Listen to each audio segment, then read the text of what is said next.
Buenas.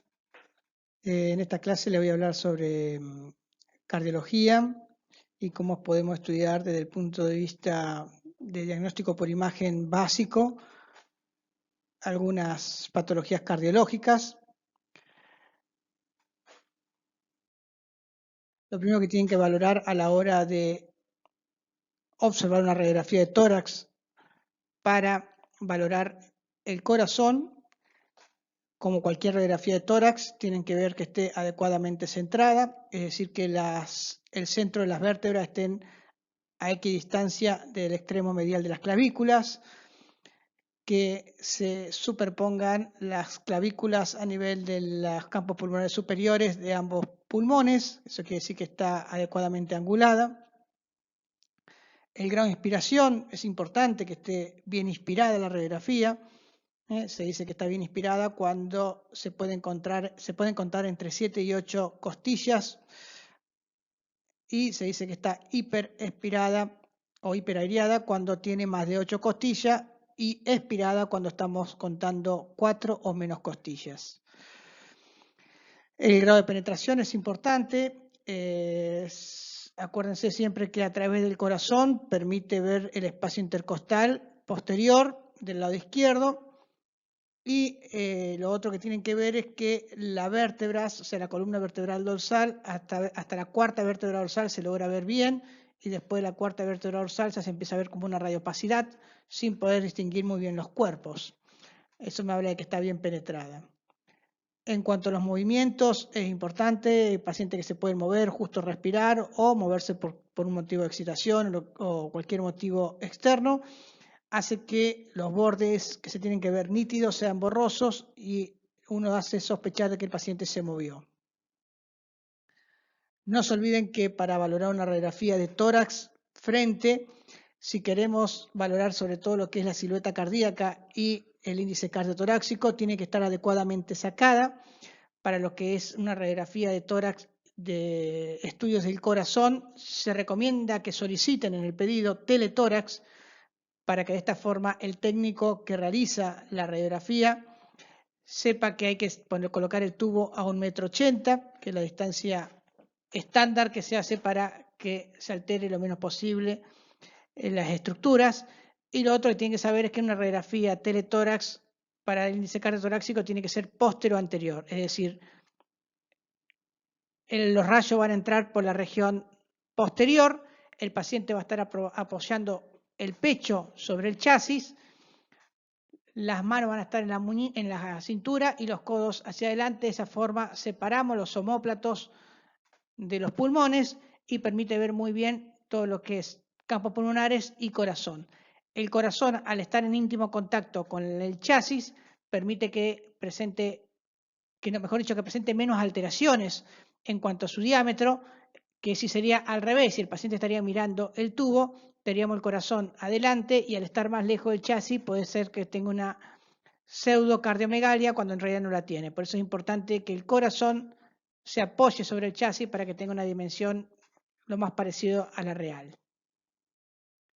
Entonces el teletórax siempre es a 1,80 m. Como dije antes, el paciente tiene que mirar el chasis frente al chasis, con el pecho apoyando el chasis, las manos en la cintura, con los codos hacia adelante para poder separar los omóplatos de los campos pulmonares. Hay que recordar que cuando vemos una radiografía y vemos que tiene una cardiomegalia, que acuérdense que hablamos de cardiomegalia cuando el índice cardiotoráxico es mayor a 0,5, o sea, mayor al 50%. Y cuando vemos una cardiomegalia, lo primero que tenemos que sospechar es si es una cardiomegalia verdadera o es una pseudocardiomegalia. Entonces hay que asegurarse que la técnica está correcta, que fue una radiografía posterior anterior y no anteroposterior, porque si es una anteroposterior puede tener una pseudocardiomegalia, como expliqué hace un rato. Que el paciente no esté rotado, porque si está rotado me va a alterar la punta del corazón izquierdo y puede ser que aparezca un corazón más grande. Que no esté expirada, porque al estar expirada suben los diafragmas y me horizontaliza el corazón, pareciendo una cardiomegalia. En la obesidad es por una característica muy parecida, también no logran respirar muy bien por tener menos caja torácica y la grasa que impide hacer una buena excursión de las bases, por lo cual hace que los diafragmas no desciendan correctamente y parezca que el corazón estuviera agrandado, pero es por una horizontalización del corazón. La ascitis masiva también es muy parecida. Al tener mucho líquido en el abdomen no pueden descender adecuadamente los diafragmas. En el embarazo es lo mismo. Si bien el derrame pericárdico es una causa de cardiomegalia, muchas veces se recomienda hacer una ecografía para ver si el problema está en el corazón propiamente dicho o en la envoltura, que sería el pericardio. Y la otra que pueden tener como anormalidades congénitas de la pared torácica que pueden hacer una pseudocardiomegalia es el pecten excavatum y la cifosis. Acá tenemos ejemplos de pseudocardiomegalias, que en realidad estamos viendo una cardiomegalia. Si ustedes pueden describir tranquilamente una radiografía de tórax como una cardiomegalia, en forma generalizada, fíjense que está del lado tanto derecho como del lado izquierdo, una cardiomegalia generalizada, que en estos casos se recomienda hacer una ecografía para valorar si es una cardiomegalia propiamente por patologías dentro del corazón o por un derrame pericárdico, que es lo más fácil.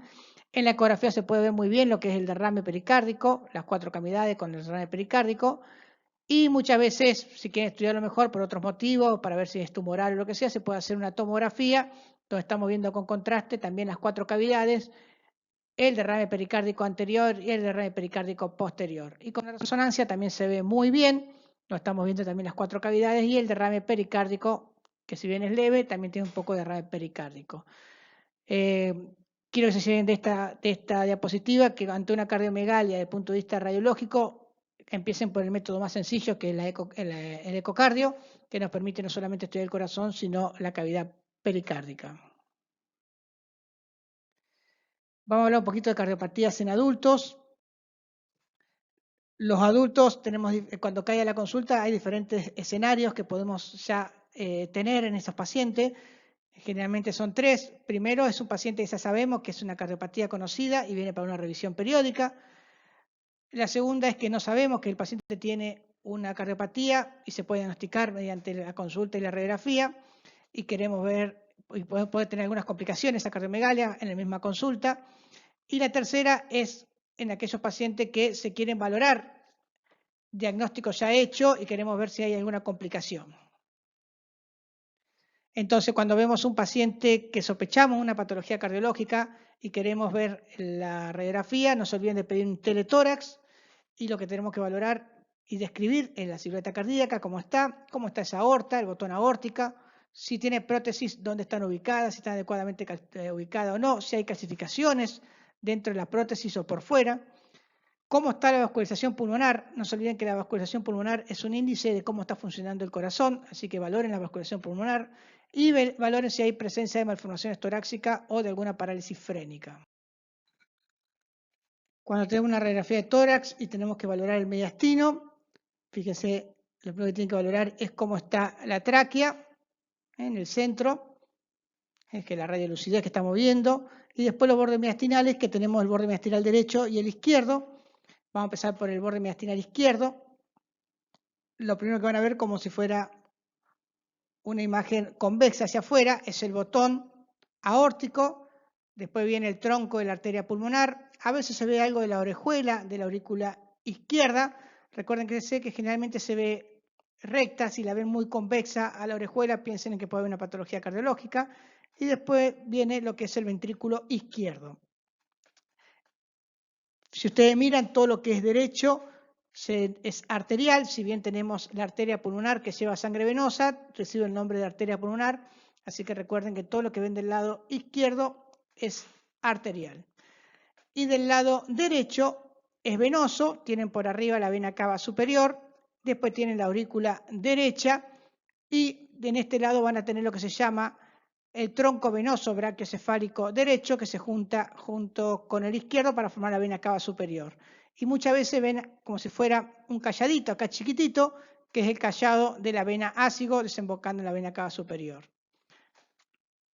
Entonces, repasando, tráquea, ahí se ve parte del tronco venoso brachiocefálico izquierdo, botón aórtico, tronco de la arteria pulmonar, ventrículo izquierdo, y del lado derecho, vena cava superior con el tronco venoso brachiocefálico derecho, callado de la vena ácido y aurícula derecha.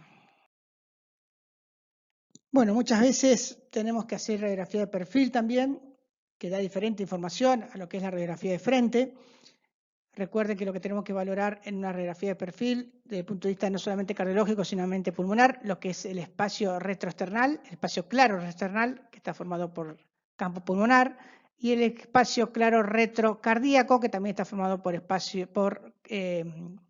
parenquimas pulmonares. Y después tenemos lo que es la radiopacidad que corresponde al corazón. La parte anterior es el ventrículo derecho, que se continúa con la arteria pulmonar, y la parte posterior es la aurícula izquierda, que a veces se cruza lo que es la vena cava inferior. Normalmente se dice que el ventrículo derecho tiene que estar en contacto con el esternón hasta un 40-50%. Si tenemos más de contacto, más del 50% de contacto con el esternón, podemos tener una cardiomegalia, que hace que el corazón crezca y se pone más en contacto con el esternón. Y si tenemos un crecimiento hacia atrás de la cavidad cardíaca, hay que pensar que puede ser a expensa de la aurícula izquierda, que muchas veces puede comprimir lo que es el esófago. Dibujando, tenemos en rojo el ventrículo derecho, en celeste el tronco de la arteria pulmonar, en rosado lo que es la arteria aorta, con ascendente, callado y descendente. En azul tenemos lo que es la aurícula izquierda y en 11 la vena cava inferior, que a veces se cruza con lo que es la aurícula izquierda. Bien, en este caso tenemos un paciente hipertenso de larga data, donde estamos viendo que hay una leve cardiomegalia. Dentro de todo es bastante global la cardiomegalia. Se alcanza a ver la aorta por detrás, que está bastante flexuosa. Y dentro de todo, la distribución de los pulmones no presenta grandes alteraciones. En cuanto a las válvulopatías, bueno, vamos a ir viendo algunas patologías para que ustedes vayan teniendo en cuenta cómo se puede ver una radiografía de tórax. Recuerden siempre que cuando hay un aumento del ventrículo izquierdo, en lo que es una radiografía de frente, van a notar que el ventrículo izquierdo crece hacia afuera y hacia abajo, es decir, que la punta desciende por debajo de lo que es el diafragma. Y en un perfil puede haber algo de crecimiento posterior de la sombra cardíaca, pero nunca va a comprimir lo que es el esófago. Lo más característico que quiero que se acuerden, sobre todo en el frente, es cómo la punta del corazón tiende a descender por debajo del diafragma, crece hacia abajo del diafragma. Es muy característico eso del ventrículo, aumento de lo que es el ventrículo izquierdo. Cuando crece la aurícula izquierda, van a encontrar en un frente, que a veces cuesta ver, en el frente van a encontrar que la orejuela aumenta, como dije hoy, la orejuela va a crecer, o sea, va a tener otra convexidad más en el borde izquierdo del mediastino, y también pueden encontrar un relieve en lo que es el borde derecho del mediastino, que es todo que corresponde a la aurícula izquierda, que la aurícula izquierda, acuérdense que es más medial y posterior, por eso crece hacia los dos lados, lo pueden llegar a ver. Y en el perfil sí es muy característico, que crece hacia atrás, y si logramos ver el esófago o le damos contraste para valorar el esófago, vamos a encontrar cómo el esófago está comprimido y desplazado hacia atrás. Eso es muy característico de la aurícula izquierda, del agrandamiento de la aurícula izquierda, que tenemos que sospechar que puede haber cuando hay patologías valvulares de lo que son las cámaras izquierdas, ¿no? En cambio, cuando es afectación del lado derecho, vamos a ver que está afectado, por ejemplo, el ventrículo derecho con una ventriculomegalia, y a diferencia del aumento del ventrículo izquierdo que vimos hoy, la cámara cardíaca o la sombra cardíaca lo que tiende es a crecer hacia afuera y hacia arriba. Me levanta la punta del ventrículo derecho. Como ustedes se acuerdan que en el frente normalmente no se ve el ventrículo derecho porque es anterior y medial, entonces cuando crece tiende a crecer hacia arriba y hacia afuera. Y en un perfil es muy notorio porque van a ver que está el ventrículo derecho en contacto con el esternón en más del 50%, que me habla de que hay un crecimiento del ventrículo derecho. Siempre hay que pensar que cuando hay aumento de lo que es el ventrículo derecho, pensar en patologías sobre todo de las válvulas pulmonares o una comunicación intraauricular, ¿no? Y cuando hay aumento de lo que es la aurícula derecha, como ustedes se acuerdan, era lo que formaba el borde derecho de una radiografía normal de tórax, lo que va a hacer es que crece la aurícula derecha hacia afuera y hacia la derecha, y me va a dar lo que se llama el signo del hombro, que va a bajar la vena cava superior y de golpe sale hacia afuera y vuelve a descender lo que es la aurícula derecha. Se llama el signo del hombro, que es por crecimiento de la aurícula derecha, y en un perfil va a ser muy parecido a lo que es el crecimiento del ventrículo izquierdo, es decir, va a crecer hacia atrás, pero no va a comprimir lo que es el esófago y puede haber un poquito más de contacto con el esternón. Bien, en aquellos pacientes que tienen antecedentes de reemplazo valvular, es importante valorar que la válvula, que la prótesis valvular esté en su lugar, ¿no? Entonces siempre hay que valorar en un frente y un perfil para ver dónde está ubicada esa radiopacidad que producen los reimplantes de válvula. Lo que se dice es que tienen que marcar una línea, como están viendo en la imagen C, tienen que marcar una línea que va desde el ángulo de la carina hasta el ángulo externo diafragmático, y se dice que lo que está por arriba de esta línea, como están viendo acá, corresponde al reemplazo a nivel de la aorta. Lo que está a nivel de la línea es un reemplazo a nivel de la tricúspide, y lo que está por debajo de la línea es un reemplazo a nivel de la válvula mitral. Entonces es importante valorar que esté en su lugar. Si el paciente dice que tiene un reemplazo a nivel de la mitral, que no esté corrido o que no esté en otra ubicación. Más que nada se pide como control y se va a ver como forma de círculo la radiopacidad que tienen. Vamos a ver un ejemplo: paciente de 27 años asintomático con antecedentes de infecciones respiratorias recurrentes, con soplos efectivos en foco pulmonar. Le hacemos una radiografía de tórax. Si bien parece que está un poco blanda, ayuda mucho que el paciente es obeso, entonces se ve un poco más blanda la radiografía, pero estamos notando que habría que sacar los índices. Apareciera una cardiomegalia. Recuérdense, para el índice se puede hacer en forma, medir el diámetro transverso del corazón y el diámetro transverso del tórax, pero lo ideal es, a nivel de lo que es la apófisis espinosa, medir el diámetro transverso derecho más el diámetro transverso izquierdo del corazón, se suma, y eso nos tenemos que después dividir por el diámetro torácico total de costilla a costilla, y eso es lo que nos da el diámetro cardiotorácico, que normalmente tiene que ser de 0,5 o 50%, ¿no? Acá estamos viendo que hay una cardiomegalia. Si ustedes ven, tiene un poco de crecimiento del corazón hacia la derecha. Pareciera como que estuviera el corazón un poco ascendida a la punta. Entonces podemos sospechar que es una sobrecarga del lado derecho, y en este caso una comunicación interauricular. Bien, en esta radiografía de frente podemos ver que la flecha verde está marcando el cuarto arco que se ve cuando está aumentada la aurícula izquierda, la orejuela aurícula izquierda, y también hay un crecimiento en la región medial del lado derecho, que dijimos que a veces la aurícula izquierda, cuando crece, puede crecer hacia los dos lados, tanto hacia la izquierda, formando la orejuela, como hacia la derecha, y en este caso tenemos que sospechar que este paciente tiene una cardiomegalia con dilatación de lo que es la aurícula izquierda por una insuficiencia de la válvula mitral.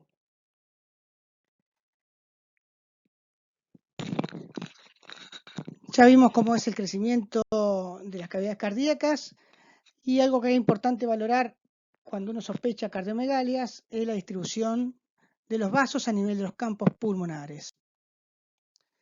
Acá, por ejemplo, tenemos una reconstrucción coronal en modo MIP, que es una forma de valorar por tomografía, que me engruesa los cortes y de esa forma permite ver mejor la trama vascular con contraste endovenoso, ¿no? Hay que hacerla para poder ver bien todo lo que es la trama vascular del pulmón, y se aprecia muy bien lo que son los vasos pulmonares, como en la base de los pulmones. En la base de los pulmones, fíjense que los vasos pulmonares son un poco más gruesos que los que son en los vértices, que me está mostrando la diferencia normal que hay en los diámetros entre la base y los vértices en un paciente normal. De paso, miren lo bien que se ven la trama vascular, cómo se pueden estudiar todos los vasos. Por eso es importante, cuando sospechamos trombosis pulmonar, la tomografía hoy en día. ¿Qué pasa si es al revés? Si en vez de tener el diámetro mayor en las bases, lo tenemos en las vértices. Entonces, en una radiografía tenemos que valorar eso, cómo está la distribución, y si vemos que los vértices tienen vasos más distendidos que en las bases, tenemos que sospechar que este paciente tiene una mala distribución del flujo vascular a nivel de las arterias pulmonares, y en este caso se da con un paciente que tiene una estenosis mitral. Entonces, al tener una estenosis mitral, hace que el flujo se distribuya empieza a tener alteraciones en la distribución del flujo a nivel de los campos pulmonares por un mal retorno, ¿no? Y hace que esa distribución en los campos pulmonares superiores se vean con los vasos de calibre mayor. ¿Mm? Aparte, puede tener una cardiomegalia más global, como tiene este paciente.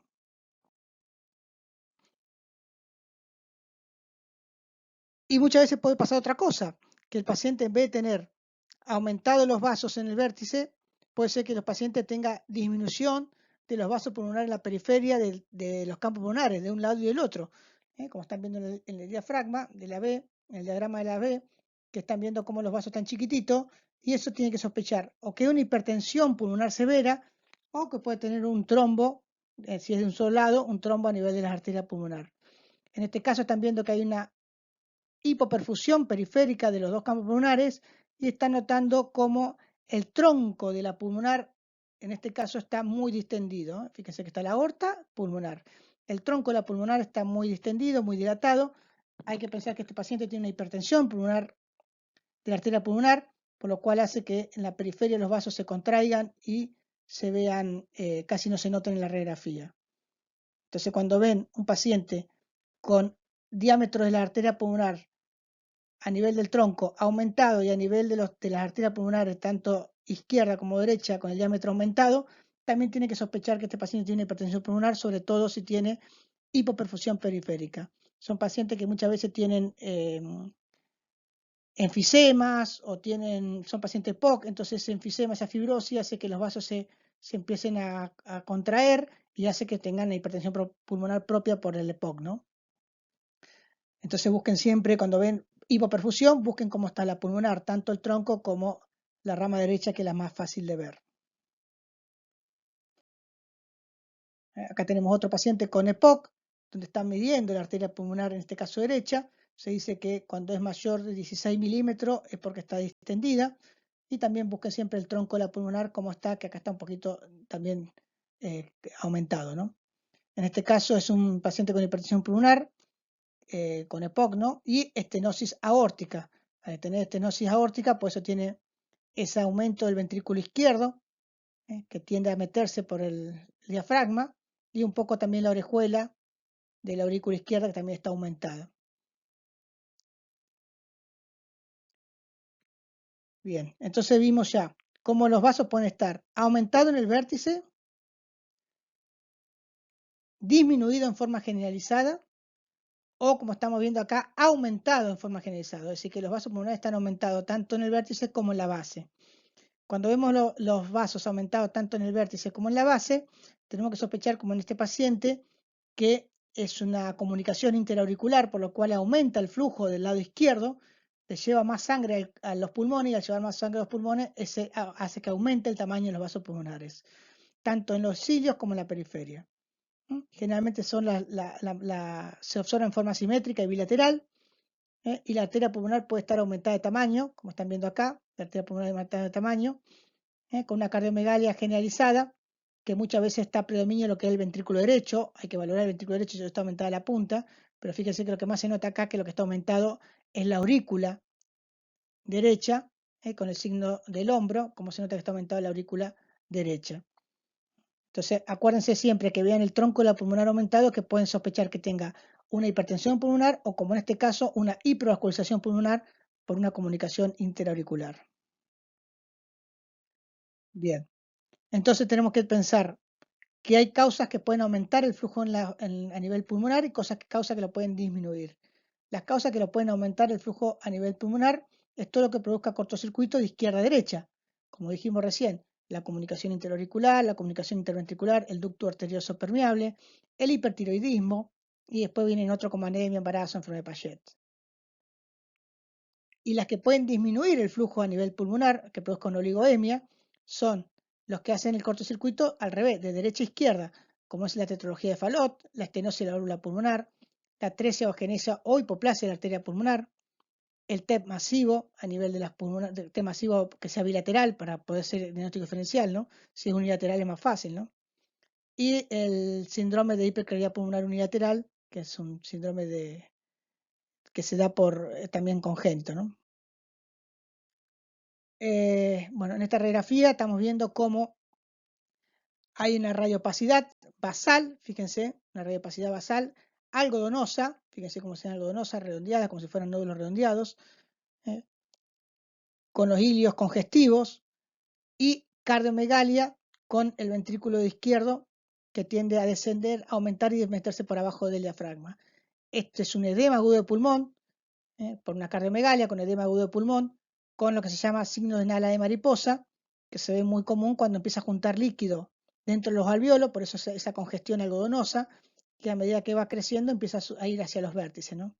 Entonces, como característica, siempre que tengan un paciente con edema agudo de pulmón, hay que valorar si no está aumentada el índice cardiotorácico, ver cómo está la punta del corazón, para ver si está descendido, para ver si es el ventrículo izquierdo lo que está aumentado, ver cómo están las densidades de los pulmones. Acuérdense que cuando es de aspecto edema de pulmón, edema agudo de pulmón, es un aspecto algodonoso que tiende a confluir y tiende a ir ascendiendo a medida que va mejorando el paciente. En este caso fue el diagnóstico de insuficiencia cardíaca congestiva izquierda con edema agudo de pulmón. Bien, y acá estamos viendo también, como vimos hoy, hay parte de la aorta que está media superpuesta con la pulmonar. Estamos viendo un importante aumento del tronco de la pulmonar con aumento de lo que es la arteria pulmonar derecha, con hipoperfusión periférica, como vimos hoy.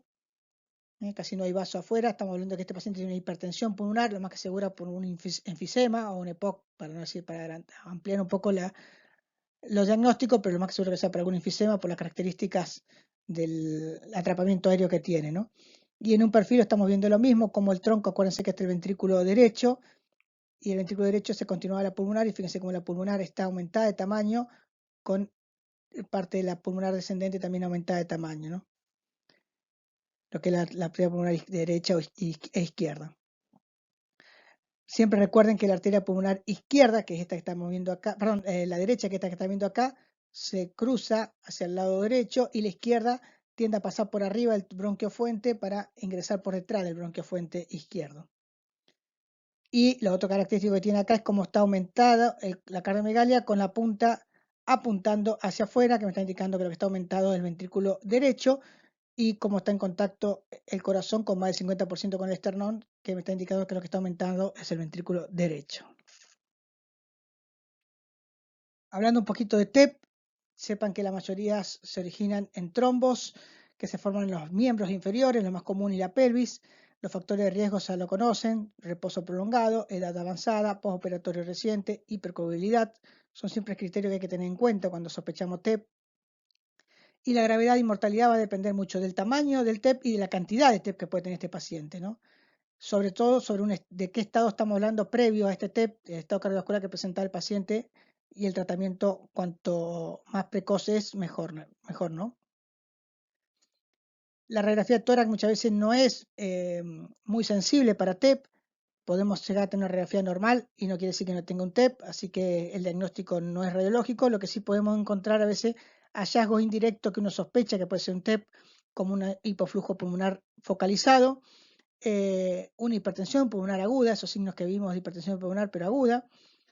En el caso cuando es un infarto, que sea en un 10%, puede haber una imagen de una pseudoneumónica, como si fuera una neumonía, una opacidad, con el vértice hacia el ilio. Generalmente es más común a nivel de los lóbulos inferiores y puede estar asociado a derrame o a la larga cavitarse. Desde el punto de vista por imagen, es el método hoy en día que más se utiliza para valorar TEP, no solamente por la sensibilidad del método, sino porque permite estudiar estructuras adyacentes. Es la angio-TC, tiene alta sensibilidad y especificidad, y evalúa todo el estado general del resto del pulmón y de otras patologías que puede tener el paciente. Acá, por ejemplo, tenemos una tomografía con ventana para mediastino, con contraste endovenoso, donde estamos viendo el tronco de la arteria pulmonar con contraste, y acá estamos viendo la arteria pulmonar derecha con una imagen de relleno dentro de la misma que no permite el pasaje del contraste. Y acá del lado izquierdo estamos viendo otro trombo a nivel de la arteria pulmonar izquierda también, que no deja pasar el contraste. Entonces tienen trombo a nivel de arteria pulmonar derecha y arteria pulmonar izquierda. Es importante, se hace muy bien el diagnóstico. Esto, si bien es una tomografía con contraste, se puede tranquilamente con el mismo equipo pasar a ser una angio-TC. La aorta, también podemos encontrar patología, pero es importante valorarla.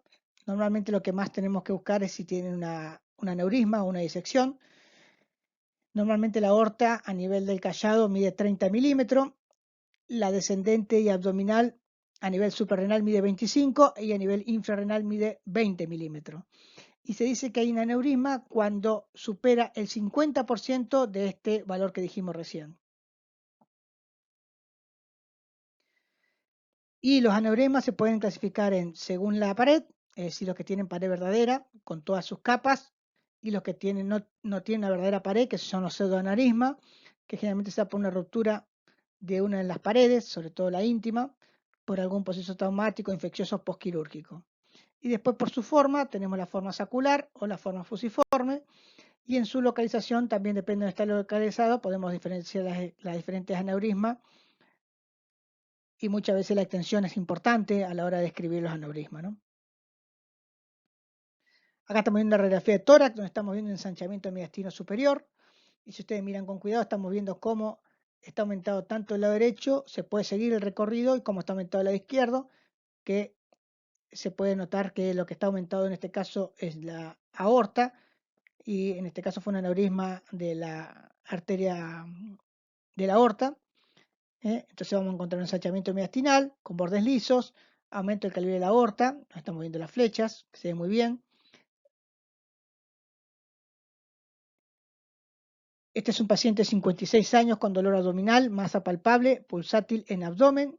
Siempre que vean, sobre todo cuando son pacientes que permiten poner el estetoscopio, poner el estetoscopio en todo lo que es el abdomen, y vamos a escuchar cómo en los casos de los aneurismas, cómo hay esa turbulencia que se puede escuchar con el estetoscopio, o al tacto nomás también se puede sentir las pulsaciones. Entonces, en este caso, paciente de 56 años, que se notaba esa pulsación en el abdomen, se le hace una ecografía. Acuérdense que la ecografía es accesible para valorar el abdomen y permite ver lo que es la aorta. Y en esta ecografía podemos ver cómo la aorta está totalmente dilatada, con la luz arterial, como están viendo ahí, y la placa de ateroma, que se va pegando la placa de ateroma al aneurisma de la aorta. Estamos viendo muy bien cómo es el aneurisma con la placa de ateroma y la luz que queda de la aorta. En un longitudinal se ve mucho mejor, como se puede ver la aorta en forma longitudinal, la luz de la aorta y la placa de ateroma pegada a la pared. Acá estamos viendo una angiotomografía, en este caso una tomografía con contraste con corte coronal, y esto es una angiotomografía, que si bien fíjese se ve muy bien, esto es como que queda más lindo porque resalta solamente los vasos. Estamos viendo cómo hay un aneurisma a nivel de la arteria ilíaca primitiva izquierda, y en la reconstrucción de la angiografía tomográfica también se puede ver muy bien. Este es un aneurisma sin ninguna placa ateroma ni trombo en su interior. Acá tenemos otra lesión a nivel retroperitoneal. Estamos viendo también cómo hay un aneurisma a nivel de la aorta, con la luz de la aorta y la placa de ateroma, como está pegada hacia la pared, y esto es toda la pared. Lo que tienen que mirar siempre, tratar de mirar en la serie, sobre todo sin contraste, es esta imagen hiperdensa que están viendo ahí, que son las calcificaciones de la placa de ateroma, como están viendo acá, que siempre tienen que estar en la parte periférica. Si esta placa de ateroma la ven en la parte central, sospeche que puede tener una disección, entonces la sangre se me está metiendo dentro de la luz de la pared y me desplaza la placa de ateroma hacia afuera, entonces en ese caso sería una disección. Si las placas de calcificaciones están por fuera, sospechen que esto en realidad es un aneurisma con el ateroma en la pared y la luz verdadera, la luz sería en este caso la luz en la zona central. Entonces siempre miren la calcificación, si la ven en la periferia sospechen que es un aneurisma, si la ven más central sospechen que puede ser una disección. Bien, volviendo al tema que hablamos, la disección aórtica, que si bien es un pseudoaneurisma porque está distendido también lo que es la luz, lo que es el diámetro del vaso, la diferencia es que eso se rompe parte de la pared y diseca esa pared y vamos a tener una luz verdadera, que es por donde está pasando la sangre circulando, y la luz falsa, que es por donde se está rompiendo esa pared y me está distendiendo todo lo que es la luz del vaso. Generalmente se da por ruptura de los vasos vasorum o ruptura de la capa de la íntima, por alguna hipertensión del paciente, y eso termina dañando esa pared y haciendo como una otra luz dentro de lo que es la pared del vaso, ¿no? Se clasifican en aguda y crónica. Según Stanford, que es la que más me sirve a mí o la que más me gusta a mí, es en tipo A, cuando comienza en la aorta ascendente, y la tipo B es cuando comienza después de la subclavia, o sea, casi aorta descendente. Acá tenemos una tipo A de Stanford, cuando estamos viendo la aorta, callado de la aorta. Como ven ahí, ahí tiene la luz verdadera, ahí tiene la íntima, está marcando la verde lo que es la íntima. Acá tienen parte de la luz falsa por fuera, y me está aumentando el diámetro de la aorta. Lo mismo acá, permeabilidad de la luz verdadera y permeabilidad de la luz falsa con la íntima que la está rodeando. Fíjense que el diámetro está aumentado, ahí está un poco disminuido lo que es la luz, tanto por aumento de la luz falsa es como que me disminuye la luz verdadera. Y en el caso que tuviéramos placas de ateromas calcificados, lo veríamos acá, como yo decía hoy, lo veríamos acá y no acá. Como lo vemos en la parte interna, pues podemos sospechar que es una disección. En cambio, cuando está en la parte afuera, externa, uno sospecha que es un aneurisma, ¿no? Lo mismo, la aorta con la luz verdadera y la luz falsa, la aorta con la luz verdadera y la luz falsa, una reconstrucción con angio-TC, no se está viendo muy bien la aneurisma de la aorta con la disección de la misma, un pseudoaneurisma sería. Bueno, espero que no lo haya cansado. Bueno, por suerte no tuvieron que pasar el pizarrón ni de escribir nada, así que no tuvieron que tener taquicardia hoy. Cualquier duda lo vemos por Zoom y se sacan todas las dudas. Abrazo.